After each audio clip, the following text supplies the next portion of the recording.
Hello, hello, hello, hello, hello. Alors, on se retrouve aujourd'hui pour un autre preview pour ce qui est de la saison 2023-2024 de la LNH. Et aujourd'hui, on s'attaque aux Red Wings de Détroit. Alors, l'organisation des Red Wings de Détroit a eu une saison que je qualifierais probablement en deux temps l'année passée parce que ça a été quand même un petit peu plus difficile, mettons, en début de saison. Peut-être un petit peu plus facile en fin de saison. Ou en tout cas, on a été peut-être un peu plus performant. Fait que, bref, du côté des Red Wings de Détroit, ça n'a pas nécessairement été une grande stabilité. C'est assez problématique. On va voir que les statistiques générales de l'organisation en font une équipe moyenne, mais c'est une équipe moyenne qui a essayé de courir pour une place en série en fin de saison. Fait que, bref, on pourrait être surpris aussi de certains éléments du côté de Détroit, parce que souvent quand on pense aux Red Wings de Détroit, on pense aux noms qu'on connaît le plus, ou du moins qui sont les plus tape à l'œil. Lucas Raymond, Dylan Larkin, Morris Seider, c'est des gars qui sont relativement jeunes. Dans le cas de Larkin, on est dans la mi-vingtaine. Dans le cas de Seider et Raymond, on est dans la début vingtaine.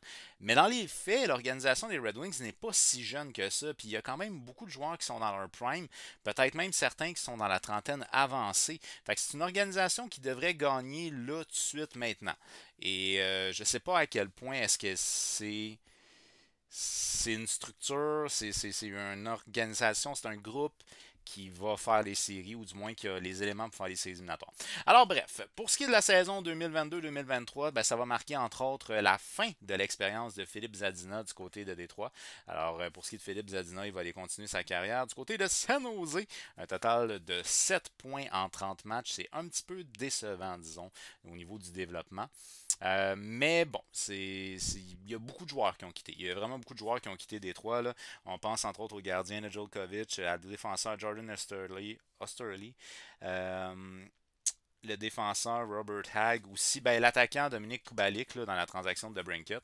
Fait que bref, il y a quand même beaucoup de joueurs qui ont changé, fait que l'organisation n'est pas nécessairement exactement la même que l'année passée.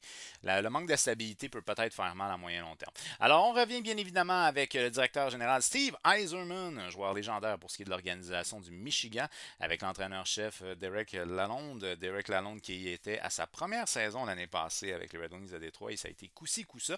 35 victoires, 37 défaites et 10 défaites en prolongation du côté des Red Wings, ce qui veut donc dire 35 victoires pour 47 défaites dans leur saison, seulement 80 points. Une moyenne de buts comptés, pardonnez-moi, de 2,89, ce qui est quand même pas excellent, et une moyenne de buts accordés de 3,35, ce qui est vraiment pas vargeux non plus. Fait que c'est sûr que quand tu comptes moins que tu accordes, ça part mal. Puis la moyenne est quand même 2,89, 3,35. Fait que c'est pas nécessairement dans le bon sens qu'on s'en va de ce côté-là. En avantage numérique, on est à 21,1%. Encore là, c'est pas excellent. Et un désavantage numérique à 78,3%. C'est vraiment pas excellent. On a terminé au 12e rang de la conférence sur 16 et 24e dans la ligue sur 32. Évidemment, on participe pas aux séries éliminatoires. Le meilleur en termes de buts aura été le capitaine Dylan Larkin. Fait que, somme toute, c'est que c'est une bonne saison quand même pour Dylan Larkin. Il y a peut-être eu des saisons décevantes, mais dans son cas à lui, on a connu une bonne saison. Donc, on a même plus, presque un point par match pour ce qui est du capitaine Dylan Larkin. 32 buts l'année passée. Il a terminé au premier rang des marqueurs du côté de l'équipe. Le meilleur en termes de points aurait été également Dylan Larkin avec 79 points en 80 matchs. Donc, encore là, une bonne saison. Le meilleur défenseur aurait été Moritz Seider, mais ça a été encore là une saison en deux temps pour lui aussi. Là, fait que ça a été plus difficile. Je pense en début de saison qu'il y a eu plus de difficultés. Il s'est rattrapé en fin de saison. Mais mine de rien, là, le défenseur Philippe Ronek, qui malheureusement n'est plus là, je me rappelle plus où il a été échangé dans son cas. Il a été échangé avant, ou en tout cas, il s'est ramassé à Vancouver. Mais dans le cas de Ronek, il a été échangé avant la fin de la saison. Il a joué seulement 60 matchs. C'est 38 points en 60 matchs pour ce qui est de Ronek. Puis c'est 42 points en 82 matchs pour Sadiar. Fait que probablement que si Philippe Ronek avait joué sa saison complète, c'est lui qui aurait été comme numéro 1 en termes de points du côté des défenseurs. Un différentiel plus-moins de moins 11, ce qui est quand même pas mauvais dans la mesure de la situation du côté de Détroit. Maintenant, je vous invite sur le alacoupe.ca pour les espoirs les plus proches d'atteindre la LNH du côté des Red Wings de Détroit, un texte qui a été signé par notre chroniqueuse Gabrielle Saint-Pierre.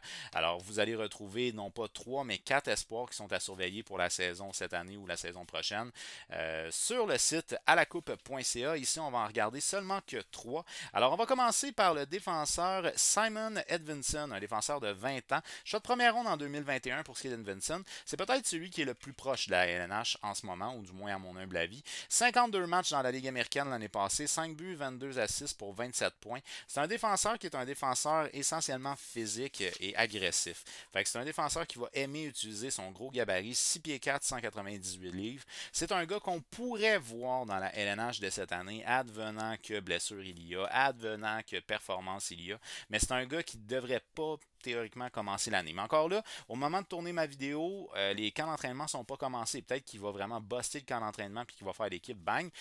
Mais peut-être pas aussi. Fait que, bref, c'est un gars qui est quand même relativement proche de la LNH. Par la suite, on a le gardien de but, Sébastien Cossa. C'est un gardien de but format géant, 6 pieds 6 pour ce qui est de Cossa. 20 ans, choix de première ronde en 2021. Il a évolué majoritairement dans la ECHL. Du côté de Cossa, ben, choix de première ronde, un gardien de but, c'est probablement parce qu'on voit notre avenir avec lui. Première saison professionnelle difficile dans la Ligue américaine. Il n'a pas joué beaucoup dans la Ligue américaine.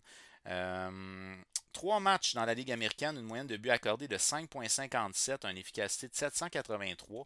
Ça a été compliqué. Par contre, lors de son passage dans la ECHL, 46 matchs, une moyenne de 2,56, une efficacité de 913. Donc, il a connu une bonne saison régulière dans la ECHL, puis des très bonnes séries éliminatoires du côté de Sébastien Cossa. En 7 matchs en séries éliminatoires, il a une moyenne de 2,31 et une efficacité de 917. En fait, il a remporté 5 de ces 7 matchs auxquels il a participé en séries éliminatoires du côté de la ECHL. Fait que ça l'a bien été. Il se pourrait qu'il fasse le step Ligue américaine cette année. Mais fort probablement pas LNH dès cette année. Et puis sinon, on a aussi l'espoir Marco Casper, un joueur de centre de 19 ans, choix de première ronde en 2022. Pour plus de détails sur cet espoir, mais aussi un quatrième espoir qui n'est pas disponible ici sur mon tableau. Et je vous invite sur le alacoupe.ca, les 3 espoirs les plus proches d'atteindre la LNH, un texte signé par notre chroniqueuse Gabrielle Saint-Pierre. Pour la toute première fois cette année, nous avons le dossier pré-saison LNH du À la Coupe. C'est un magazine téléchargeable gratuit dans lequel vous avez le survol des 32 organisations de la Ligue et les espoirs les plus proches d'atteindre la LNH qui est disponible dès maintenant sur le site alacoupe.ca. Alors on va y aller maintenant ici avec une projection d'un alignement possible, et je dis bien possible. Pour ceux qui ne connaissaient pas mon code de couleur, je fonctionne avec le bleu, c'est pour les joueurs qu'on connaît bien, ou du moins qui étaient là l'année passée du côté de Détroit. Pour les noms qui sont en rouge, c'est des joueurs qu'on a été chercher, donc des nouveaux joueurs dans l'organisation. Puis pour les noms qui sont en vert, normalement, c'est les espoirs qui pourraient peut-être rentrer dans l'organisation cette année ou dans l'alignement régulier. Mais là, j'ai pas de nom en vert. Donc bref, on va se concentrer sur les bleus que ceux qu'on connaît bien du côté de Détroit, les rouges qui sont nouveaux dans l'organisation. Puis je trouve qu'il y a beaucoup de rouges. Et ça, c'est quelque chose qui est très beau pour les Red Wings de Détroit parce que c'est leur couleur primaire, le rouge et le blanc. Mais j'aime pas le manque de stabilité qu'il y a dans une organisation. Alors si jamais vous n'avez pas déjà vu mon aperçu des Stars de Dallas, je vous invite à aller le voir. Il est disponible sur ma chaîne YouTube, HockeyFan514. Vous pouvez voir que je valorise beaucoup le fait que du côté de Dallas, on a fait quelques additions, mais pas trop d'additions. On a vraiment gardé majoritairement l'organisation ensemble. Puis c'est une organisation qui fonctionne un peu par routine. Tu as des duos ben malheureusement d'ailleurs, c'est vrai, il y avait un défenseur qui était blessé, mais en tout cas, tu as des duos de défenseurs qui sont souvent utilisés ensemble.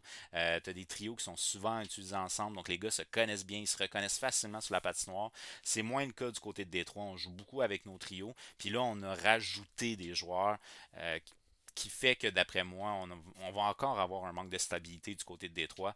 Puis ça, j'aime pas particulièrement ce genre d'approche-là.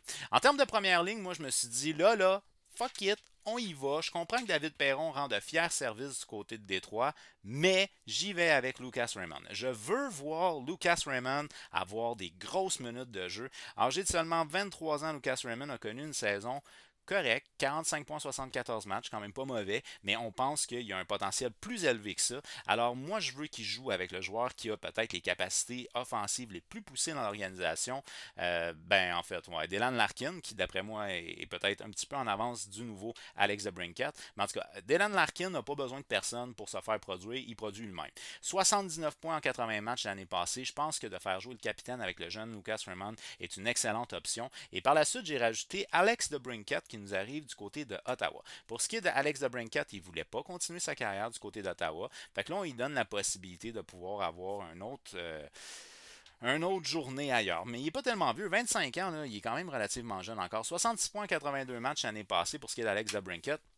Au moment de tourner ma vidéo, je ne sais pas qu'est-ce qui se passe avec Patrick Kane, il n'est toujours pas signé, mais il y avait des rumeurs qui disaient qu'il voudrait peut-être aller vers Détroit, puis à ce moment-là rejoindre Alex DeBrincat, ça serait intéressant. À ce moment-là, on jouerait un peu avec nos trios parce que je ne garderais pas ça tel qu'il est en ce moment, parce qu'évidemment, si Patrick Kane joue avec les Red Wings, on va le mettre avec Alex DeBrincat. T'sais. Mais là, dans l'immédiat, je pense quand même que de faire jouer Larkin et DeBrincat avec Lucas Raymond, je pense que c'est un beau mix, puis à ce moment-là, on donne des outils dans les mains de Lucas Raymond pour qu'il puisse vraiment performer et se développer à sa juste valeur, puisque c'est quand même un top espoir qu'on a du côté de Détroit. Par la suite, on va y aller avec Rasmussen, 29 points en 56 matchs l'année passée pour ce qui est de Rasmussen. Il est âgé de 24 ans. Ce qui est intéressant avec lui, c'est que sa progression, elle est constante. Donc, ça fait 5 saisons, je pense, qu'il est dans la ligue, mais ça fait comme 2 ou 3 saisons complètes qu'il joue. Là. Fait que t'sais, tranquillement, mais sûrement, il s'améliore. Fait que là, rendu à la mi-vingtaine, on va peut-être connaître sa meilleure saison en carrière, ce qu'on souhaite en tout cas. Fait que moi, je pense qu'on va essayer de continuer à le pousser, puis à ce moment-là, le faire jouer sur le deuxième trio serait une bonne option. On a fait l'acquisition de JT Compher, qui lui nous arrive du Colorado pour ce qui est de JT Compher. 52 points en 82 matchs l'année passée du côté du Colorado. C'est un joueur de 28 ans que je fais jouer avec David Perron. Dans son cas, à lui, on parle de 35 ans. David Perron, qui est un heureux voyageur. Il a fait beaucoup d'organisations dans sa carrière, puis pourtant, il réussit quand même à trouver le moyen de performer. Fait que, bref, 56 points en 82 matchs, même s'il a 35 ans, c'est dans ses standards de performance. Fait qu'il n'a pas ralenti pour l'instant. On ne s'est jamais rendu à cet âge-là si on va ralentir ou non, mais on a Joe Pavelski qui, lui, ne ralentit pas. Fait que peut-être ça va être le cas aussi avec David Perron. Alors, JT Comfort qu'on fait jouer avec Rasmussen et David Perron. En termes de troisième trio, cette fois-ci, on va y aller avec Robbie Fabry. Lui, c'est 16 points en 28 matchs l'année passée, donc on n'a pas joué beaucoup l'année passée, 28 matchs. Je préfère pas nécessairement le mettre dans mon top 6 vu qu'il n'a pas joué une saison complète. Qu'on fait jouer avec Andrew Copp, 42 points l'année passée du côté de Copp en 82 matchs. Fait que c'est quand même pas si mauvais que ça si tu regardes ta ligne de centre sur des statistiques individuelles. D'avoir un premier centre qui va à 79 points, un deuxième à 52, tu aurais peut-être préféré qu'il soit dans les 60-70, mais bon. Et c'est pas Edmonton. Okay? Edmonton, tes deux premiers centres ont 100 points. C'est pas la même réalité du côté de Détroit, mais c'est quand même pas mauvais. Là. 79, 52, 42, c'est pas si mauvais que ça. Donc, je fais jouer Andrew Copp et Fabry avec le nouveau Daniel Sprong qui nous arrive du côté du Kraken de Seattle. C'est 46 points en 66 matchs l'année passée. Quand même une bonne production pour ce qui est de Sprong. Mais je sais pas, il s'était trouvé du côté de Seattle. Ça l'a bien été pour lui du côté du Kraken. Est-ce qu'il va être capable de continuer ça dans une nouvelle organisation? Le destin va nous le dire. Mais en tout cas, si jamais David Perron ralentit, on a toujours Daniel Sprong qui est intéressant. Finalement. En termes de quatrième trio, cette fois-ci, je vais y aller avec Berggren. C'est 28 points en 67 matchs l'année passée, âgé de seulement 23 ans. Joe Veleno, que lui, c'est un petit peu plus lent au niveau de son développement. C'est 20 points en 81 matchs l'année passée. Pour ce qui est de Joe Veleno, il est âgé de 23 ans. C'est un choix de première ronde tardif. Je ne me souviens plus en quelle année. Ah, j'ai oublié c'est en quelle année, mais en tout cas, bref. Ça tarde un peu à se développer du côté de Joe Veleno. Et Christian Fischer, qui lui nous arrive de l'Arizona, 27 points en 81 matchs l'année passée. Il ne voulait plus faire partie des plans de l'organisation. Alors, on lui a donné une chance ailleurs. C'est un joueur qui aime patiner, qui est capable d'amener une petite touche un peu physique, puis qui peut faire plus que 30 points d'après moi. Mais c'est sûr que sur un quatrième trio, ça sera pas évident. Mais bon, enfin bref. En termes de scratch, j'y vais avec Klim Kostin, qui lui a évolué du côté d'Edmonton l'année passée, 21 points en 57 matchs. Et je ferme le tout avec Soderblom, Elmer Soderblom. Il a joué 21 matchs l'année passée du côté de Détroit. Maintenant, en termes de paire de défenseurs. Pour ce qui est de ma première paire de défenseurs, là, j'ai été avec la première paire de défenseurs l'année passée qui a été le plus souvent utilisée. Puis dans ce cas-là, c'est Jake Wallman. Jake Wallman a joué 68 matchs, 18 points l'année passée, qu'on a beaucoup utilisé avec Maurice Seider. La beauté, c'est que c'est vraiment un défenseur gauche naturel puis un défenseur droit naturel. Donc, c'est des gars qui sont... Leur position solide, c'est vraiment gauche et droite. Fait que ça se complète bien. Puis Wallman, ben, il est peut-être un petit peu plus défensif que Seider. Dans le cas de Maurice Seider, c'est quand même un gros bonhomme. Hein? Il est capable de tasser les gars. Je veux dire, physiquement, je ne connais pas vraiment sa force. Mais il est capable de faire sa place. Il n'y a pas de doute là-dessus. Un bon patineur, excellent patineur en fait, qui a une touche offensive intéressante. 42 points 82 matchs pour ce qui est de Sider. Écoute, âgé de 22 ans, là, il y a encore plus à venir de sa part. Fait que ça risque d'être un très bon défenseur là, rendu dans son prime, ce jeune-là. Mais pour l'instant, 42 points en 82 matchs, c'est une bonne saison pour ce qui est de Maurice Seider. Mais comme je dis, là, Philippe Rollneck il jouait des grosses minutes du côté de Détroit. Je trouve ça un peu plate qu'il soit parti. Par la suite, ben là, Je me suis dit, tiens, pourquoi pas, un peu de fantaisie tant qu'à faire un alignement. On va y aller avec nos deux anciens du Canadien, puis on va les mettre ensemble. Ils se connaissent après tout. Ils se sont connus du côté de Montréal, fait qu'on va y aller ensemble. Alors, on va y aller avec le défenseur vétéran Ben Sherratt. Ben Sherratt qui a connu une saison très ordinaire l'année passée. 19 points en 76 matchs pour ce qui est de Ben Sherratt. Je me souviens plus, son différentiel plus-moins, il était vraiment élevé. Je me rappelle plus, il était à combien? Moins 31. Ouais. Fait que c'est le pire différentiel plus-moins. Voilà. Pire différentiel plus-moins de l'organisation l'année passée, Ben Sherratt, moins 31, mais il faut dire qu'il y avait des missions défensives. Là, fait que, ça n'a pas été évargé. Il a été utilisé aussi avec Maurice Sider l'année passée, mais pas nécessairement celui qui a été le plus utilisé avec Maurice Sider. Que je fais jouer avec le bon vieux Jeff Petrie. Hein, on sait, on l'a connu, on l'a connu. Il a fait un petit passage à Montréal avant de s'en aller vers Détroit, sa région d'origine. C'est une belle façon pour lui de finir sa carrière. Là. Franchement, il a été repêché dans l'Ouest canadien. Il a commencé sa carrière au Canada. Par la suite, il a joué quand même pendant plusieurs années du côté de Montréal, toujours au Canada. Après ça, bon, un petit passage furtif à Pittsburgh, puis il finit sa carrière devant sa famille, devant ses amis. Je pense même que, si je fais pas erreur, il me semble qu'il a pris le numéro de son père. Son père qui joue au baseball, là, je pense qu'il a pris le numéro de son père. Fait que bref, tout ça pour dire, c'est une belle façon de finir sa carrière, ses dernières saisons à Détroit pour ce qui est de Petrie, en espérant qu'il ne se fasse pas échanger. On se croise les doigts pour lui. 31 points en 61 matchs l'année passée du côté de Pittsburgh. On s'attendait à plus. On s'attendait à plus. Mais quand tu as le choix entre Eric Carlson, Jeff Petrie, le choix se fait. Pittsburgh a décidé de laisser partir Jeff Petrie. Et Kent Hughes, dans un mouvement de grande générosité, lui a donné l'opportunité d'aller jouer devant les siens. Alors, pour ce qui est de Jeff Petrie, ben, c'est un gars qui peut faire une quarantaine à une cinquantaine de points. Fait que ça fait quand même un excellent joueur sur ton deuxième avantage numérique. On va donner le plus d'expérience possible à Maurice Sider. Mais on a lui, Shane Gottisbehere. Et dans son cas à lui, Shane Gottisbehere, 41 points en 75 matchs l'année passée, alors qu'il évoluait du côté de la Caroline. C'est un défenseur qui est très mobile et qui adore distribuer la rondelle.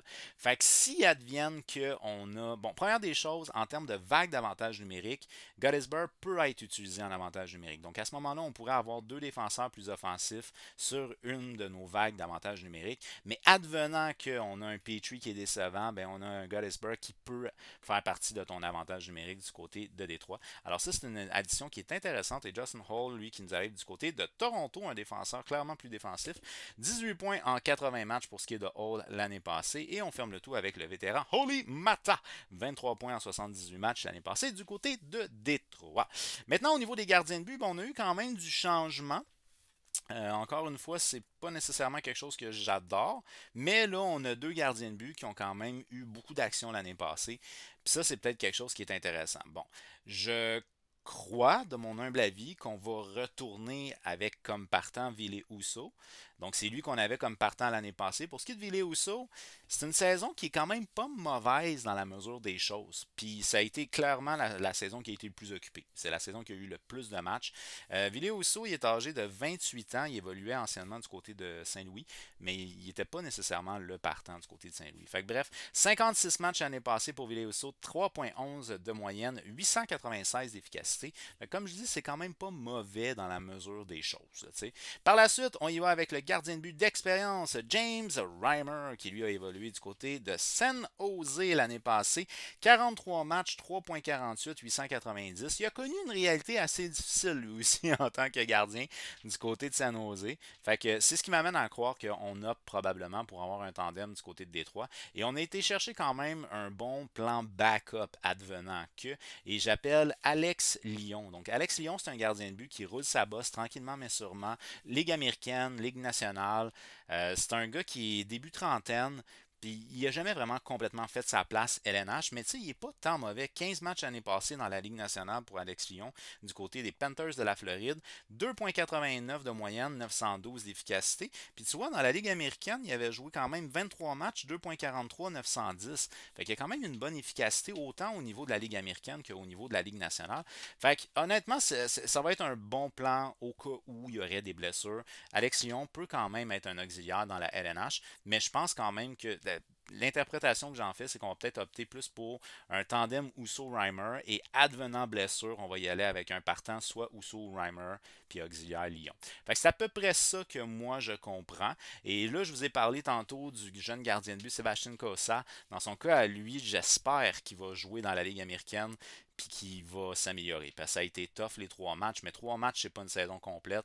Puis s'il a gagné en confiance avec ses séries éliminatoires dans la ECHL l'année passée, ben là, à ce moment-là, il peut rentrer cette saison dans la Ligue américaine, plus en confiance de ses moyens.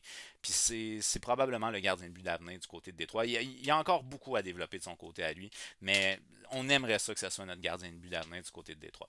Alors, il y a eu beaucoup de changements qui ont été faits du côté des Red Wings et c'est pas nécessairement quelque chose que j'apprécie beaucoup. Je pense que dans ce temps-là, on a des fois un peu de difficulté à se trouver notre chimie, puis à ce moment-là, ben ça retarde notre début de saison. Si les Wings avaient été stables, ils étaient en série l'année passée, mais ils ont eu un début de saison difficile, ça leur a tiré dans le pied quand ils étaient arrivés en fin de saison, ils ont manqué de munitions. Et d'après moi, je pense qu'avec les changements qui ont été faits, je pense pas nécessairement que cette équipe-là s'est rajouté énormément d'outils pour être capable d'aller encore plus loin. Puis comme je vous ai mentionné en début de vidéo, souvent quand on parle des Red Wings, on s'imagine qu'ils sont très jeunes. Mais quand tu regardes ça, tu as un paquet de joueurs en ce moment qui sont dans leur prime. Là. Je pense entre autres ici, le Rasmussen, il y a 24 ans, Fabry, il y a 27 ans, Comfort, il y a 28 ans, Larkin, il y a 27 ans, Cobb, 29 ans, Perron, 35, DeBrincat, 25, Sprung, 26, Fisher, 26. Fait que tu sais, en termes de jeunes à l'attaque, t'as pas mal juste Lucas Raymond à 22 ans. À la limite, je pourrais peut-être dire que Bergen à 23 ans, il est encore à peu près dans ce jeu-là avec Vileno. Au niveau des défenseurs, là, c'est pas jeune, là, 27 ans, bon, Sider 22, 32, 35, 30, 31. C'est une équipe qui est dans son prime en ce moment pour la plupart des joueurs.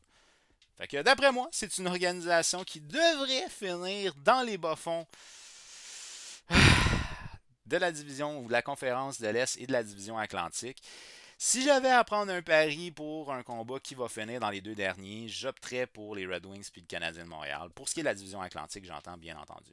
D'après vous, est-ce que du côté de Détroit, on a fait des changements suffisants et qu'on va pouvoir être plus en confiance et surtout plus stable que la saison dernière? Et à ce moment-là, si on est stable toute la saison l'année passée, probablement qu'on faisait les séries. Donc, est-ce que d'après vous, cette organisation-là, elle a les éléments nécessaires à avoir gagné en confiance, en maturité et elle va être plus stable et elle va faire les séries l'année prochaine? Peut-être même que d'après vous, c'est une équipe qui ne sera pas en série, mais qui va être très très proche des séries, donc dans la course aux séries, eh bien faites-le moi savoir au travers des commentaires. On n'oublie pas de faire un petit j'aime à ma vidéo et de la partager pour qu'on soit un maximum de hockey fans à parler de hockey.